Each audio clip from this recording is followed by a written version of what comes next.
ننگا پیر، اس کے بارے میں کہتے ہیں جی کئی سال تک اس نے کچھ نہیں کھایا پیا. تو میں نے کہا یہ فراڈی ہے، جھوٹ بول رہے ہیں. میری ویڈیوز کے نیچے آ کے اس کے محلے کے ایک بندے نے کامنٹس کیے کہ میں ادھر ہی رہتا ہوں، یہ کھاتا ہے. اس وقت نہیں کھاتا جب لوگ سامنے ہو، میں نے خود اسے کھاتے ہوئے دیکھا ہے. لو سامو، بخاری مسلم حدیث ہے. ہماری ماں سیدہ خدیجہ سلام اللہ علیہا کہتی ہیں نبی علیہ السلام جب غار ہرا جاتے تھوڑی دیر کے لیے یا چند دنوں کے لیے، تو میں ان کا کھانا ان کو باندھ کر دیتی تھی. ہمارے نبی علیہ السلام تو کھانا اپنا ساتھ لے کے جائیں. پھر بخاری مسلم میں آیا اسما بنت ابی بکر غار سور میں رسول اللہ اور ابو بکر کے لیے کھانا لے کے گئی تھی، اور بڑی رکت انگیز حدیث ہے. جب حجاج ابن یوسف نے بلایا اور کہا وہ 2 چادروں والی، تو انہوں نے کہا تمہیں پتہ ہے ان 2 چادروں کا ذکر؟ ایک چادر تھی جو میں نے تہمت کے طور پہ باندھی ہوتی تھی، اور ایک اوپر، اس کے بھی میں نے 2 ٹکڑے کیے تھے. ہمارے پاس چادر بھی دوسری نہیں تھی، اس میں میں نبی علیہ السلام اور ابو بکر کا کھانا باندھ کر غار سور میں دیتی تھی. اور آج اسی چیز کو تم میری چھیڑ بنا رہے ہو. تو کھانا تو وہاں پہنچایا جاتا تھا. ان کے بزرگ بغیر کھائے پیے زندہ رہتے ہیں. بالکل جھوٹ بول رہے ہیں، فراڈ کر رہے ہیں آپ کے ساتھ. ریفرنس نمبر 8 پیج نمبر 254 پر فضائل اعمال میں وہ نقل کرتے ہیں کہ ہمارے ایک بزرگ تھے جو روزانہ 3 قرآن مکمل کر لیتے تھے، اور اس پر انہوں نے اکتفا نہیں کیا بلکہ کہا کہ ایک بزرگ ایسے تھے جو روزانہ 24 گھنٹے میں 8 قرآن پڑھ لیتے تھے. یہ بالکل پاسبل نہیں ہے. اس کو کرامت بنا کے پیش کرتے ہیں. اس طرح کی کوئی کرامت صحابہ کرام کو حاصل نہیں تھی. اس کے اگینسٹ صحیح بخاری اور صحیح مسلم دونوں میں حدیث ہے. نبی صلی اللہ علیہ وآلہ وسلم نے عبداللہ بن عمر بن عاص کو یہ نصیحت کی تھی کہ مہینے میں 1 قرآن مکمل کرنا ہے. یہی وجہ ہے کہ بعد میں قرآن حکیم کو 30 پاروں میں ڈیوائیڈ کیا گیا تاکہ اگر کوئی برابر پڑھنا چاہے تو مہینے میں 1 قرآن کو مکمل کر لے. نبی علیہ السلام کے دور میں سورتیں تھی، منزلیں تھی، اور کتنی منزلیں تھی؟ 7 منزلیں. اس کا ذکر بھی اسی حدیث میں ہے. عبداللہ بن عمر بن عاص کہتے ہیں کہ یا رسول اللہ مجھ میں اس سے زیادہ قوت ہے. تو آپ نے فرمایا کہ عبداللہ پھر 7 دن میں 1 قرآن مکمل کر لینا، اس سے زیادہ نہ پڑھنا. کتنے دن میں؟ 7 دن میں. ایک ایکسیپشن ملتی ہے، وہ 3 دن والی ہے، اور وہ ہے جامع ترمذی کے اندر کہ نبی صلی اللہ علیہ وآلہ وسلم نے فرمایا جس نے 3 دن سے کم میں قرآن مکمل کیا تو اس نے اس کے فہم میں سے کچھ حاصل نہیں کیا. یہ وہ لوگ جو عربی جانتے تھے. ہماری تو بات نہیں ہو رہی، ہمیں تو زیادہ ٹائم چاہیے. پھر بھی 3 دن سے کم میں قرآن مکمل نہیں کرنا. ویسے پریفریبل ہے 7 دن یا 30 دن، اور یہ کہتے ہیں روزانہ 8 قرآن. بخاری اور مسلم میں حدیث موجود ہے، متفق علیہ ہے. نبی علیہ السلام نے فرمایا تم میں سے کسی میں استطاعت ہے کہ ایک رات میں 1/3 قرآن پڑھ لے، 1/3 آف قرآن. تو صحابہ کرام نے کہا کہ ہم میں سے کس میں استطاعت ہوگی سوائے بزرگ بابوں کے. یہ بریکٹ میں تھا. تو آپ نے فرمایا سورہ الاخلاص پڑھ لو، وہ 1/3 قرآن کے برابر ہے. یعنی سورہ الاخلاص قل هو اللہ احد اللہ الصمد لم یلد ولم یولد ولم یکن لہ کفوا احد، جو ٹچ سٹون آف تھیالوجی ہے، توحید کا ٹچ سٹون ہے، کسوٹی ہے. یہ 1/3 قرآن کے برابر ہے، اپنی فضیلت میں بھی اور دعوت میں بھی. یعنی قرآن کا 1/3 جو پورشن ہے وہ دعوت توحید کے اوپر ہے، اور اس میں ٹاپ آف لسٹ سورہ الاخلاص ہے. تو صحابہ کرام تو کہہ رہے ہیں ہم ایک رات میں 1/3 قرآن نہیں پڑھ سکتے. اب یہ کھینچتان کے ایک روایت حضرت عثمان کے بارے میں لے کے آتے ہیں کہ جی وہ ایک رات میں پورا قرآن پڑھ لیتے تھے وتر کے اندر. وہ الگ سے میں نے ویڈیو ریکارڈ کروائی ہے، اور میں نے بتایا کہ یار اس طریقے سے چیزیں نہیں ہیں جو آپ پریزنٹ کرتے ہو، وہ ایک الگ سے ٹاپک ہے. یہاں واضح مرفوع احادیث موجود ہے کہ 3 دن سے کم میں نہیں، اور پریفریبل ہے 7 دن میں.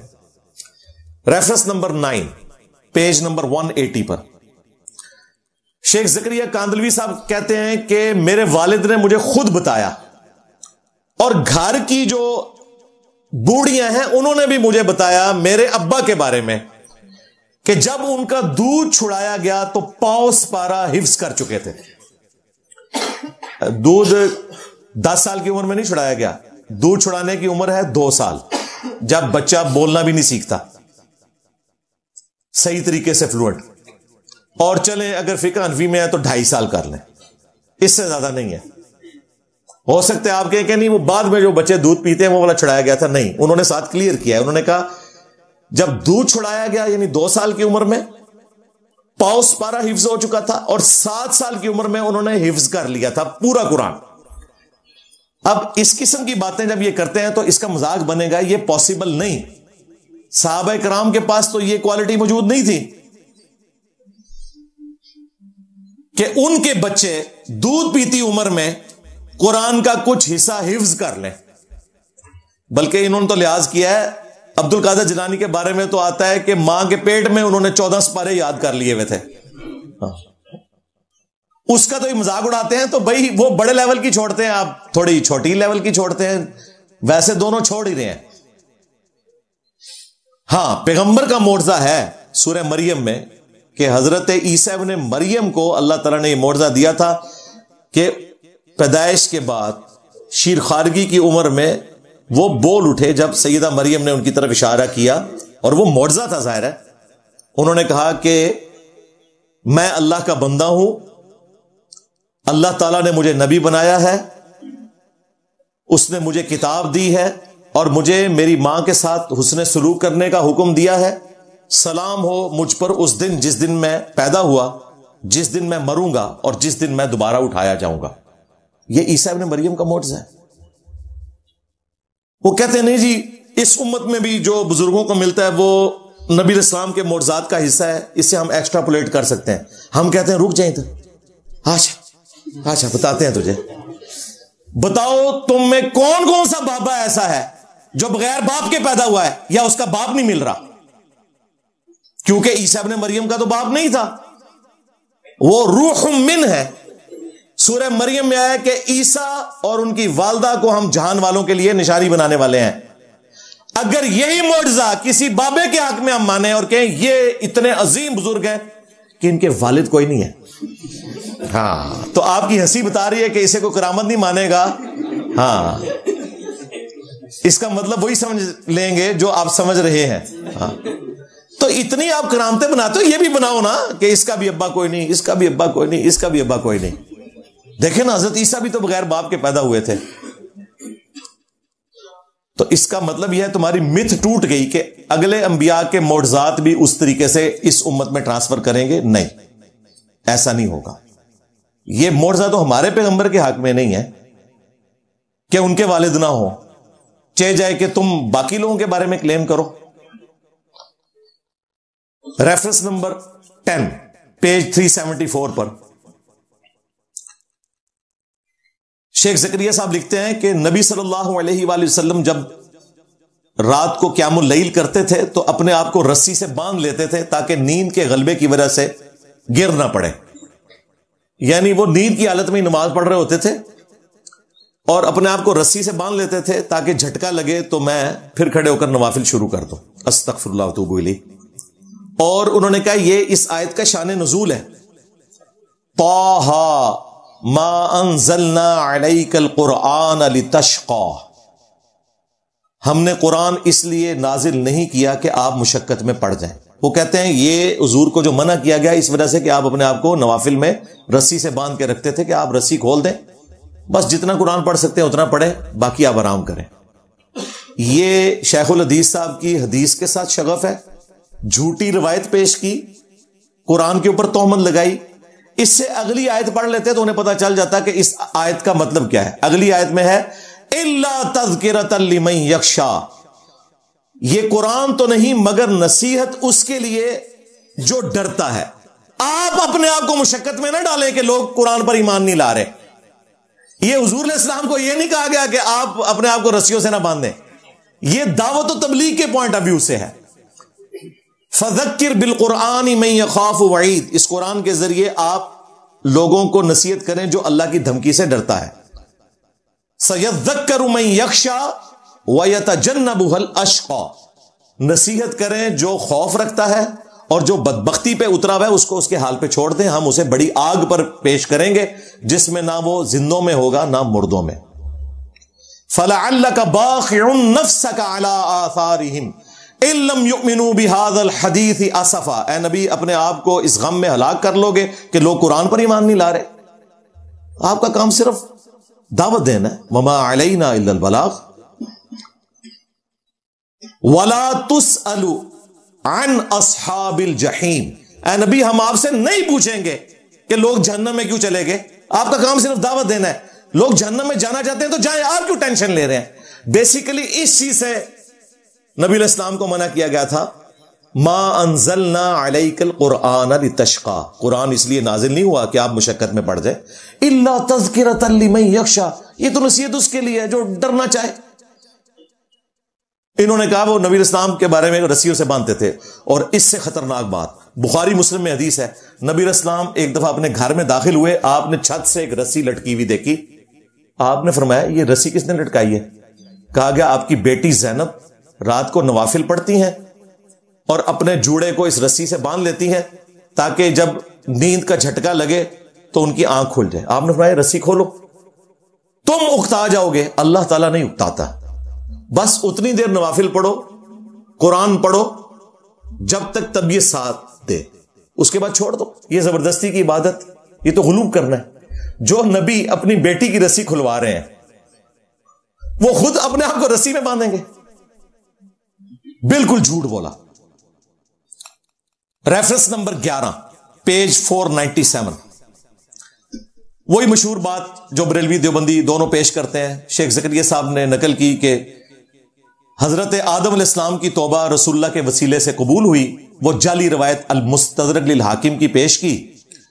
نیچے ویسے انہوں نے عربی میں لکھا ہے کہ روایت ضعیف ہے, لیکن اس کا ترجمہ نہیں کیا ہوا, بلکہ لکھا کہ اس کو محدثین نے ملا علی قاری کے بارے میں لکھا کہ موضوعات کبیر, بڑی بڑی جو گھڑی ہوئی روایتیں ہیں اس کے اندر نقل کیا ہوا ہے, لیکن عقیدہ بیان کر دیا اس سے. بالکل جعلی روایت تھی. قصہ آدم اور ابلیس 7 دفعہ قرآن میں آیا ہے.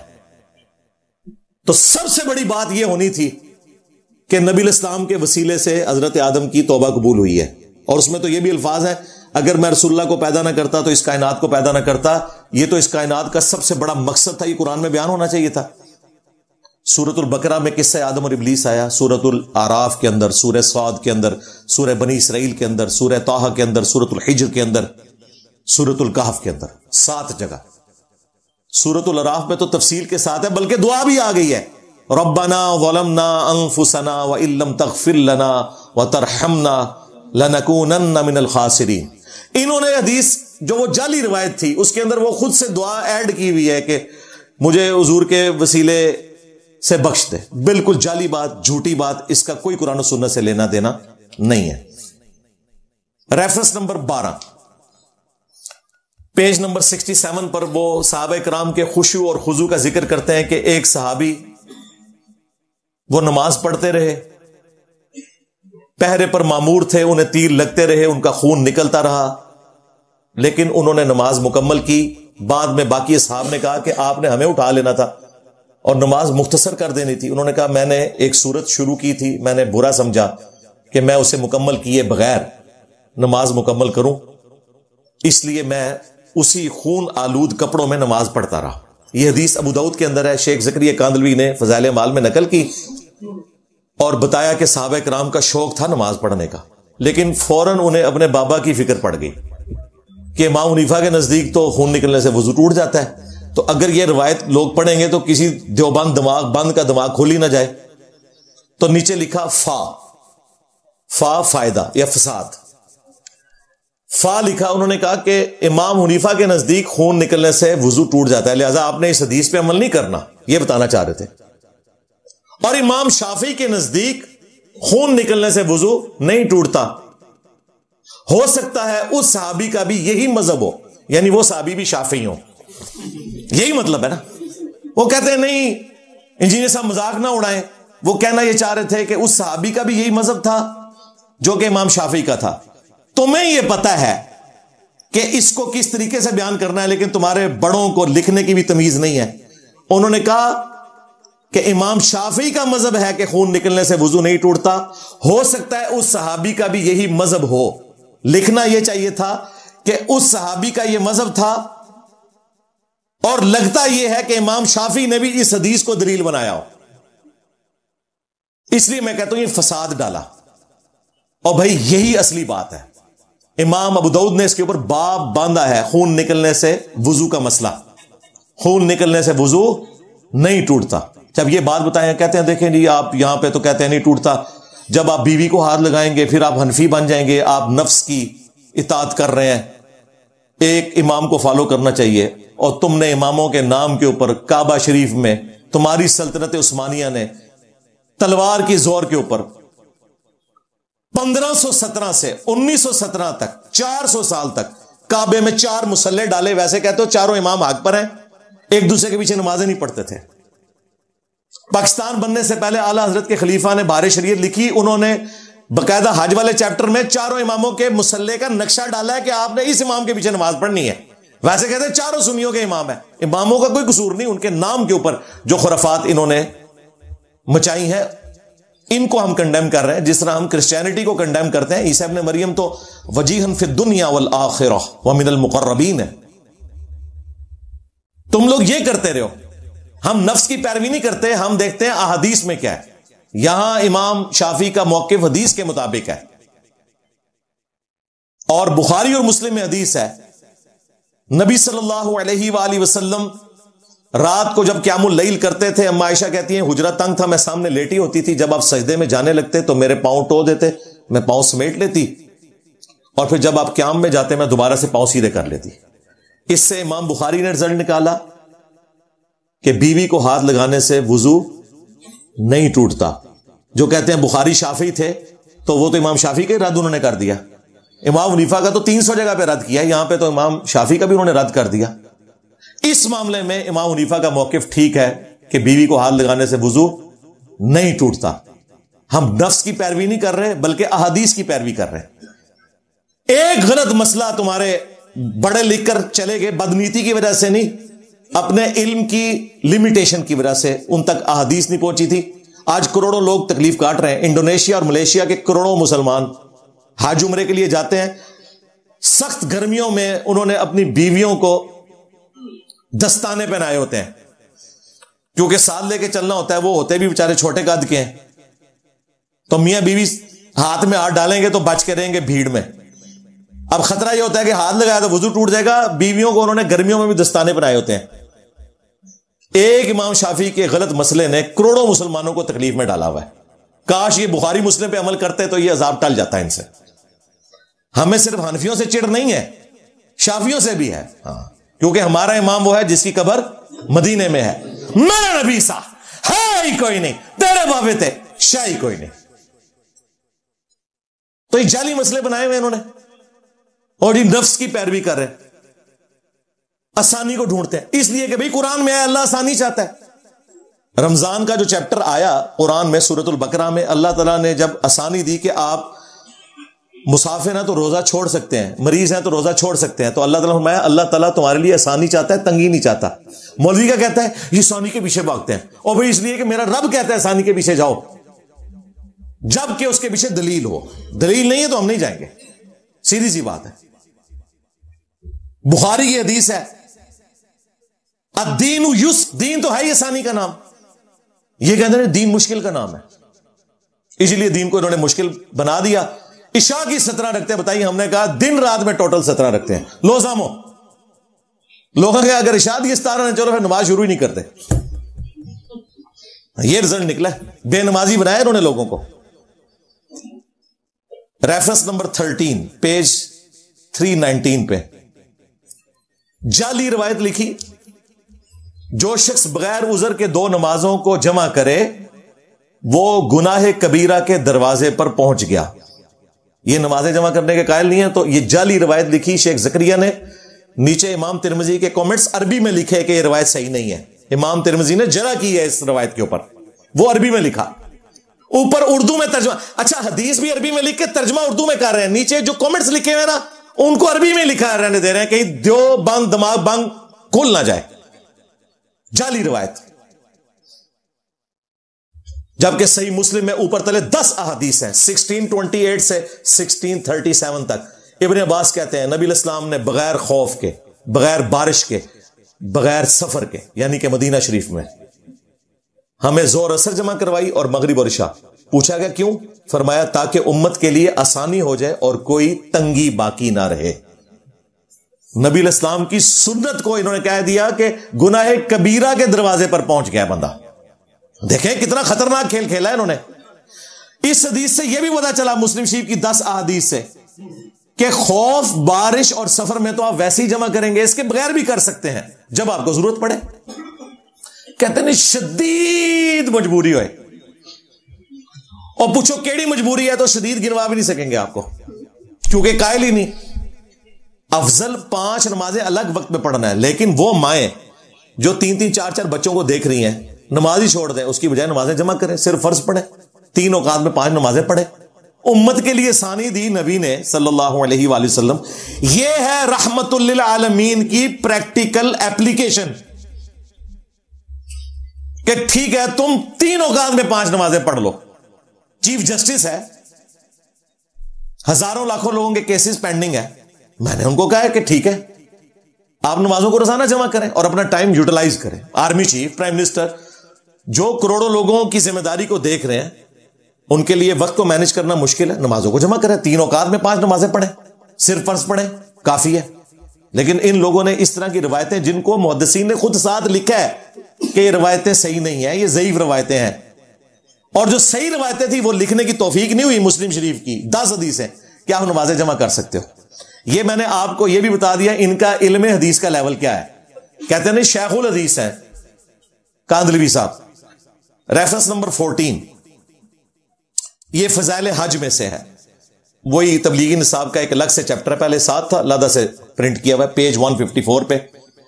کمال کی چیز ہے, آپ حیران ہوں گے ان لوگوں کے دعوے سن کے. وہ کہتے ہیں کہ ایک ابدالوں میں سے بزرگ تھے, وہ اس کتب ابدال, وہی جو کہانیاں تصوف کی, تو وہ بیان فرماتے ہیں کہ میری حضرت خضر سے ملاقات ہوئی. حضرت خضر علیہ السلام کے بارے میں جو یہ جعلی عقیدہ ہے ان کا, وہ بیسیکلی خضر نہیں ہے, وہ شیطان ہے جو انہیں ملتا ہے انسانی شکل میں. خضر کے اوپر میری ویڈیو ریکارڈ ہے, وہ خضر اور ہے کوئی. تو یہ کہتے ہیں انہیں حضرت خضر ملے, انہوں نے کہا آج تک آپ کو اپنے سے بلند مرتبے والا کوئی شخص ملا ہے؟ انہوں نے کہا ہاں, ایک دفعہ میں مسجد نبوی میں بیٹھا ہوا تھا اور محدث عبد الرزاق جو امام بخاری مسلم کے استاد ہیں, وہ درس حدیث دے رہے تھے. ایک نوجوان اس حلقہ درس حدیث سے دور یوں سر جو ہے وہ اپنے کرتے میں دے کر جھکا کر مراقبے کی حالت میں بیٹھا ہوا تھا. تو حضرت خضر کہتے ہیں میں اس کے پاس گیا کہ محدث عبد الرزاق حدیثیں سنا رہے ہیں اور تم لادہ بیٹھے ہوئے ہو. اس نے کہا میں انفی ہوں, میرا کیا لینا دینا حدیثوں کے ساتھ, یہ بریکٹ میں. لیکن یہ بات بھی کرتا تو اس کی کچھ بچت ہو جاتی. اس نے تو بہت بڑی بات کی, ختم نبوت پہ سیدھا ڈاکہ مارا. اس نے کہا کہ لوگ عبد الرزاق سے حدیثیں سن رہے ہیں, ہم ڈائریکٹ رزاق سے حدیثیں سنتے ہیں. توبہ توبہ توبہ توبہ. غلام احمد قادیانی دجال تمہارے بزرگوں کی جائز اولاد تھا, ناجائز اولاد نہیں, جائز اولاد. یہ پھر آگے چشتی رسول اللہ, تھانوی رسول اللہ, شبلی رسول اللہ, معاویہ رسول اللہ, صادق رسول اللہ, پتہ نہیں کتنے رسول اللہ انہوں نے بنائے ہوئے. 6 کلمے, میں کہتا 6 نہیں نے, اے نالا بھی ایڈ کرو. تھانوی رسول اللہ 7, چشتی رسول اللہ 8, صادق رسول اللہ 9, معاویہ رسول اللہ 10 کلمے پڑھایا کرو بچیاں نو. یہ پیچھے سے سلسلہ چل رہا ہے. حضرت خضر کہتے ہیں کہ میں حیران ہوا, تو میں نے کہا کہ اچھا مجھے بتاؤ کہ میں کون ہوں. تو یہاں تو مختصر لکھا ہے, باقی جگہوں پہ لکھا ہے. اس نے اوپر دیکھا, پھر نیچے دیکھا, دائیں بائیں, اس نے ساری طرف دیکھا, اور اس نے کہا کہ آپ خضر ہیں, کیونکہ میں نے چیک کیا ہے، نہ اوپر تھا خضر، نہ دائیں تھا، نہ بائیں تھا، تو آپ حضرت خضر ہیں۔ تو حضرت خضر کہتے ہیں کہ مجھے اس دن یقین آ گیا کہ مجھ سے بھی زیادہ بڑا مرتبہ اس کا ہے۔ تو اس کا مطلب یہ ہے کہ حضرت موسیٰ علیہ السلام سے بھی وہ بڑا ہوا تھا، کیونکہ موسیٰ علیہ السلام کے استاد حضرت خضر علیہ السلام ہے۔ اسی طریقے سے انالوجی بنتی ہے، بالکل جھوٹ جعلی باتیں، یہ سارے ختم نبوت کے ڈاکو تھے، آج ہوتے نا، یقین کریں ان کی اسی طرح مٹی پلید ہوتی جس طرح آج کل کے بابوں کی ہو رہی ہے، سیدھی سی بات ہے۔ یہ ختم نبوت کے اوپر ڈاکہ ہے۔ صحیح بخاری میں حدیث ہے، حضرت عمر کہتے ہیں کہ جب تک رسول اللہ ہم میں موجود تھے، اللہ تعالیٰ وحی کے ذریعے ہمیں بتا دیتا تھا، ہم لوگوں کے دلوں کے اوپر بھی فیصلہ کر لیتے تھے۔ نبی علیہ السلام کے جانے کے بعد ہمیں نہیں پتا کہ لوگوں کے دلوں میں کیا ہے، ہم ظاہری اعمال پہ فیصلہ کریں گے۔ اور یہ عمر وہ ہیں جن کے بارے میں بخاری مسلم میں آتا ہے کہ میری امت میں اگر کوئی محدث ہوتا، یعنی جس کے دل میں بات ڈالی جاتی ہے، تو عمر ہوتا۔ اور عمر خود کہہ رہے ہیں کہ مجھے بھی نہیں پتا، باقی تو پھر شاہی کوئی نہیں نا، بزرگ بابے۔ اور مسلم شریف میں حدیث ہے، ام ایمن رضی اللہ تعالی عنہا ایک بڑھیا خاتون تھی جن کے پاس نبی علیہ السلام جایا کرتے تھے۔ جب حضرت ابوبکر خلیفہ بنے، انہوں نے حضرت عمر سے کہا کہ ہم بھی اس سنت پہ عمل کرتے ہیں، جا کے اما جان کو ملتے ہیں۔ ان کو ملنے گئے تو ام ایمن رو رہی تھی۔ حضرت عمر نے ایفیشنسی دکھائی، انہوں نے کہا اما رونے کی کیا ضرورت ہے، رسول اللہ تو اللہ کی جنتوں میں ہے، اس سے بہتر جگہ پہ پہنچ چکے ہیں۔ انہوں نے کہا عمر میں اس لیے نہیں رو رہی کہ نبی علیہ السلام دنیا سے چلے گئے ہیں، وہ تو ہر انسان نے جانا ہے، میں اس لیے رو رہی ہوں کہ آج کے بعد آسمان کا رشتہ زمین سے منقطع ہو چکا، اب اللہ تعالی ہمیں کوئی غیبی خبر نہیں دے گا، ہم نے جو کچھ کرنا ہے وہ اپنی عقل کے مطابق فیصلہ کرنا ہے۔ پہلے اگر ہم کوئی بات غلط بھی کرتے تھے اللہ ہمیں بتا دیتا تھا نبی کے ذریعے، اب آسمان کا زمین سے رشتہ ٹوٹ گیا۔ جب یہ بات سنی تو ابو بکر اور عمر بھی رو پڑے، جو پہلے ان کو سمجھانے آئے تھے، وہ عورت عقل میں ان سے بھی بڑے لیول پہ تھی۔ اب مجھے بتائیں، حضرت عمر کا کام تھا کہ میں محدث تیرے سامنے بیٹھا ہوں ام ایمن، میرے دل میں اللہ تعالیٰ بات ڈال دے گا، تجھے ٹینشن لینے کی ضرورت نہیں، کشف الہام کا سلسلہ جاری ہے۔ یعنی صحابہ کرام کو تو وہم بھی نہیں آیا کہ وہ قبر رسول پہ جا کے رسول اللہ سے پوچھ لیں کہ آپ کا خلیفہ کون سا ہے۔ بخاری مسلم میں ہے، سقیفہ بنی ساعدہ کا جب ایشو ہوا 6 مہینے تک مولا علی نے بیعت نہیں کی، لیکن آپس میں ہی مشورہ کر کے کنسنسس کے ساتھ حضرت ابوبکر صدیق رضی اللہ تعالیٰ عنہ کی بالآخر بیعت کی انہوں نے، قبر رسول پہ نہیں پوچھا۔ انہوں نے کہانیاں بنائی ہوئی ہیں۔ ریفرنس نمبر 15 فضائل حج ہی میں پیج 157 پہ یہ مشہور واقعہ کہ جی شیخ احمد رفائی جب قبر رسول پر رسول اللہ کی وفات کے 550 سال بعد 555 ہجری میں حاضر ہوئے، کہا میں جب مصر میں تھا میری روح آپ کے آستانے کا طواف کرتی تھی، حاضری دیتی تھی، اب جسموں کے ملاپ کی باری آئی ہے، اپنا دست اقدس باہر نکالیں۔ خواب میں نہیں، بیداری میں کہتے ہیں 90,000 لوگوں کی موجودگی میں نبی علیہ السلام نے قبر مبارک سے ہاتھ باہر نکالا، شیخ احمد رفائی نے بوسہ دیا، اور کہتے ہیں کہ ان 90,000 لوگوں میں عبد القادر جیلانی کا ذکر خیر بھی ملتا ہے کیونکہ وہ شیخ احمد رفائی کے پیر تھے۔ اور درس حدیث کے اینڈ پہ تقی عثمانی، مفتی اعظم دیوبند پلانٹ ارتھ، یہ واقعہ سنا رہے ہیں۔ تو مورخین نے لکھا ہے کہ جو ہی یہ شعر پڑھے تو روضہ اقدس میں سے نبی کریم سرور دو عالم صلی اللہ علیہ وسلم کا دست مبارک ظاہر ہوا، اور ہزاروں انسانوں نے یہ نظارہ کیا کہ دست مبارک ظاہر ہوا۔ احمد کبیر رفاعی رحمۃ اللہ نے دست مبارک کو بوسہ دیا اور دست مبارک پھر واپس کر۔ اتنا عظیم الشان واقعہ ان کے ساتھ پیش آیا، اور یہ مورخین نے متعدد تاریخوں میں لکھا ہے، اور لکھا ہے کہ ہزارہ افراد کی موجودگی میں یہ واقعہ پیش آیا۔ یعنی ان کے بڑے بڑے علماء یہ واقعات بیان کرتے ہیں، اور خواب کا ذکر نہیں، بیداری کا۔ اس پہ میں نے کہا تھا المہند میں جو تم نے لکھا ہے نا کہ نبی اسلام کی زندگی قبر میں دنیا کی سی ہے، وہ بھی ترجمہ غلط کیا، دنیاوی لکھا ہوا ہے۔ تم اس قسم کی دنیاوی زندگی مانتے ہو، آخرت کی زندگی نہیں مانتے۔ پھر اگلی بات، عبد القادر جیلانی تو بڑے بدبخت ہیں، انہوں نے ہاتھ نہیں چوما، مرید نے چوم لیا، شیخ احمد رفاعی نے، پیر نے نہیں چوما۔ اور 90,000 لوگ کیا ایک ہاتھ جو تھوڑا سا باہر نکلے اسے دیکھ سکتے ہیں؟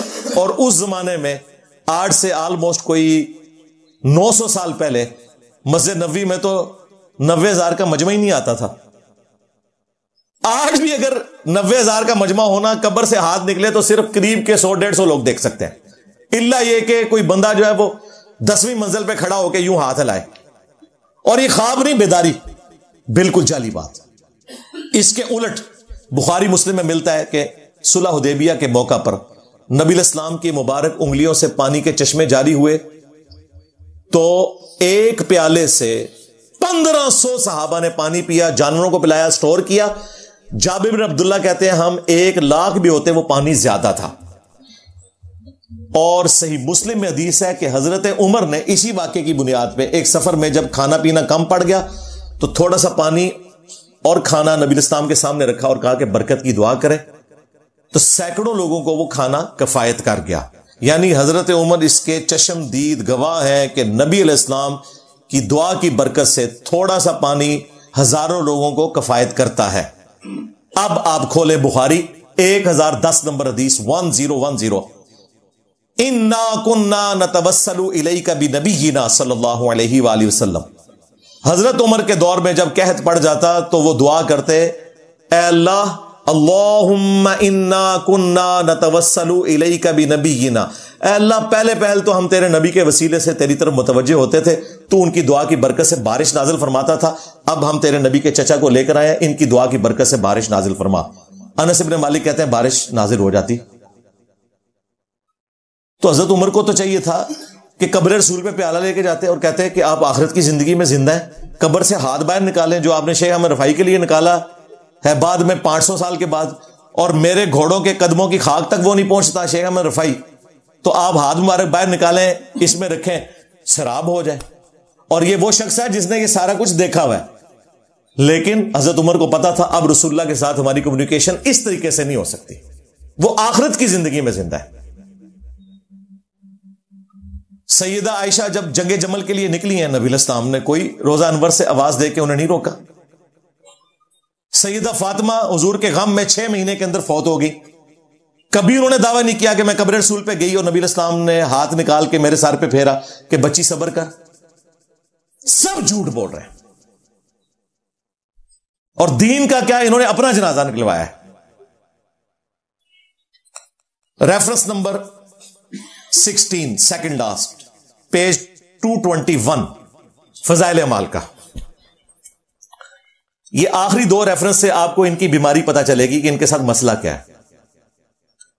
شیخ زکریا صاحب لکھتے ہیں کہ قرآن فہمی کے لیے اور اس کی تفسیر کے لیے 15 علوم چاہیے، اور 14 علوم تو انہوں نے گنوائے. اس کے بعد انہوں نے کہا جو 15واں ہے وہ وہبی ہے. وہبی نہیں، وہبی. وہبی گاڈ گفٹڈ، تاکہ اگر دنیا میں کوئی 14 علوم حاصل کر لینا اور کہے کہ جی میں اب آپ کو قرآن سے بتاتا ہوں کہ قرآن میں کیا لکھا ہے، تو یہ کہیں گے 15واں تو آپ کے پاس کوئی نہیں ہے نا، وہ تو وہبی ہے، وہ صرف علماء دیوبند کے پاس ہوتا ہے. اور دیوبندی عوام مان لے گی. بریلوی کہیں گے نہیں وہ بریلوی علماء کے پاس ہوتا ہے، اہل حدیث کہیں گے وہ اہل حدیث علماء کے پاس ہوتا ہے. یہ پیچھے وہ ریزن ہے، قرآن کے دشمن ہیں یہ. قرآن کیا کہہ رہا ہے؟ ایک سورت میں کم از کم 4 دفعہ وَلَقَدْ يَسَّرْنَا الْقُرْآنَ لِلذِّكْرِ فَهَلْ مِن مُدَّكِرٍ. ہم نے قرآن کو سمجھنے کے لیے آسان کر دیا، ہے کوئی نصیحت حاصل کرنے والا؟ انہوں نے ترجمہ کر دیا ہم نے قرآن کو یاد کرنے کے لیے آسان کر دیا، ہے کوئی یاد کرنے والا؟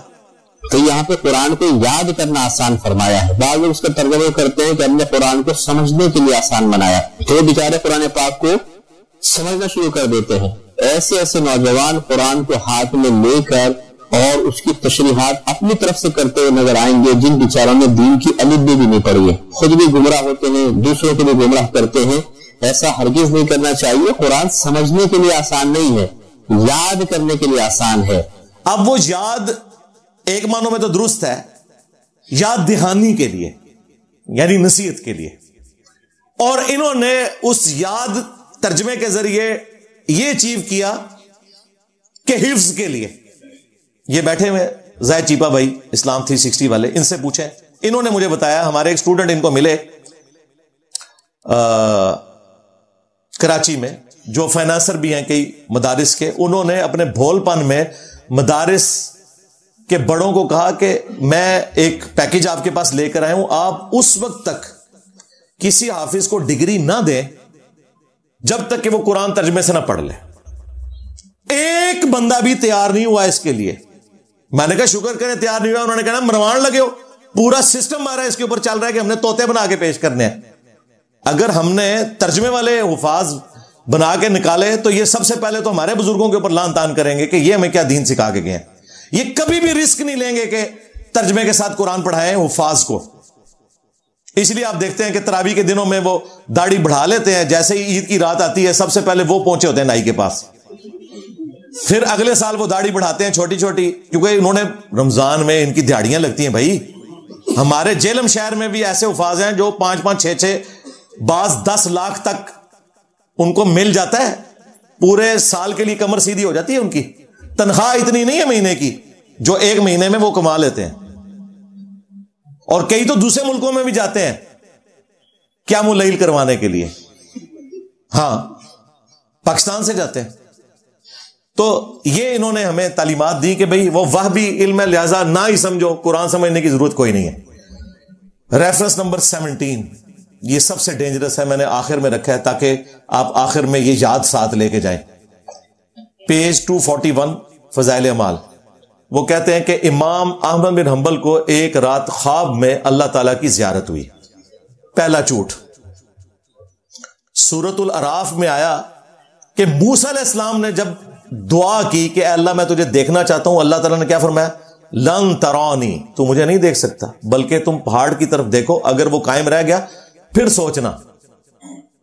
پہاڑ کی طرف دیکھا, انڈائریکٹ اس تجلی کی وجہ سے موسیٰ علیہ السلام بے ہوش ہو گئے. اور یہ کہہ رہے ہیں کہ احمد بن حنبل نے خواب میں اللہ کی زیارت کی. یہ پیکج موسیٰ علیہ السلام کو تو آفر نہیں ہوا کہ ابھی بعد میں احمد بن حنبل کو خواب میں زیارت ہونی ہے تو آپ کو میں خواب والا پیکج دوں. میں آپ کو گارنٹی سے کہتا ہوں کہ موسیٰ علیہ السلام نے پیکج لے لینا تھا. اس کائنات میں ایک شخص نے صرف اللہ کو دیکھا ہے, وہ بھی خواب میں, جس کی قبر مدینے میں صلی اللہ علیہ وسلم. وہ جامع ترمذی میں حدیث ہے, میں نے اپنے رب کو اچھی صورت میں دیکھا, جس میں پھر نبی الاسلام نے اللہ سے دعا کی, جو میں نے کئی ایک لیکچرز میں بتایا ہے. مسند احمد میں بھی حدیث موجود ہے, مشکات میں 748 نمبر ہے. اللہم انی اسألک فعل الخیرات و ترک المنکرات و حب المساکین. وہ والی حدیث. کہتے ہیں جی احمد بن حنبل نے خواب میں اللہ کو دیکھا تو پوچھا کہ تیرا قرب میں کیسے حاصل کروں. تو اللہ تعالی نے فرمایا میرے کلام کے ذریعے, قرآن کے ذریعے.